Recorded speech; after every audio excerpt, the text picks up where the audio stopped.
Il est 7h51, Hervé Gattegno, qui est rédacteur en chef du Point, est avec nous tous les matins. Hervé, bonjour. Bonjour. Alors ce matin, nous partons au Qatar. Hein, j'ai vu.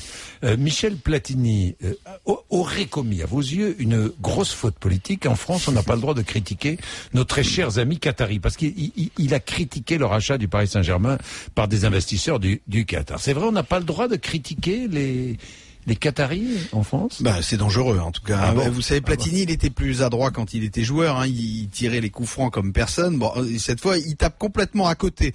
Son appel à l'identité des clubs qui seraient menacés par les milliardaires, bon, ça fait plutôt sourire. Hein. On n'avait pas vu que les dirigeants du foot jusqu'ici se méfiaient à ce point de l'argent, surtout quand il est russe ou américain. Et s'agissant du Qatar en particulier, Platini ne doit pas savoir où il met les pieds, ce qui est un comble pour un footballeur, parce qu'il n'y a pas au monde un pays dont la France pense autant de bien que le Qatar. Vous savez, ils rachètent des tas d'immeubles en France, les Qataris, et comme Nicolas Sarkozy, il aime à la fois l'émir du Qatar et le Paris Saint-Germain, je pense que Platini a dû lui déplaire doublement. Je vous sens ironique. Est-ce que vous trouvez que la France a trop d'égards pour ce petit pays?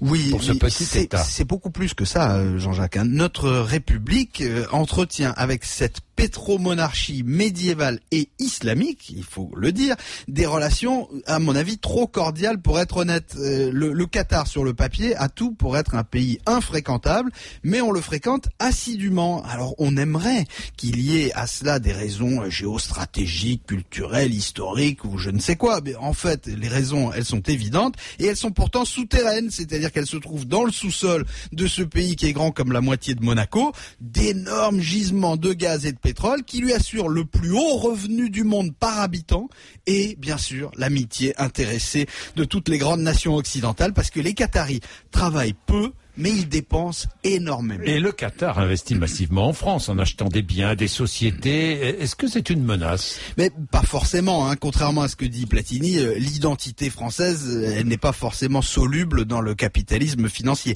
Mais c'est vrai que le Qatar utilise son fonds souverain, qui est l'un des plus riches de la planète, pour prendre des positions dans les pays occidentaux. Il a même failli entrer au capital d'Areva l'an dernier, hein. Il s'en est fallu d'un cheveu. Nous avons aussi avec le Qatar des accords de défense qui font de la France un gros fournisseur d'armement, notamment aérien, donc des avions, des chasseurs. D'ailleurs, le président du groupe d'amitié parlementaire France-Qatar, c'est Olivier Dassault à l'Assemblée nationale. Ça n'a certainement rien à voir. Et que nos grands patrons défilent chez l'émir du Qatar pour décrocher des contrats, bon, c'est assez logique. Hein. Que les politiques de tous bords se bousculent à Doha régulièrement, tout frais payés, sous prétexte de colloques et de congrès plus ou moins fumeux, ça pose plus de questions. Est-ce une façon d'acheter, de corrompre les politiques?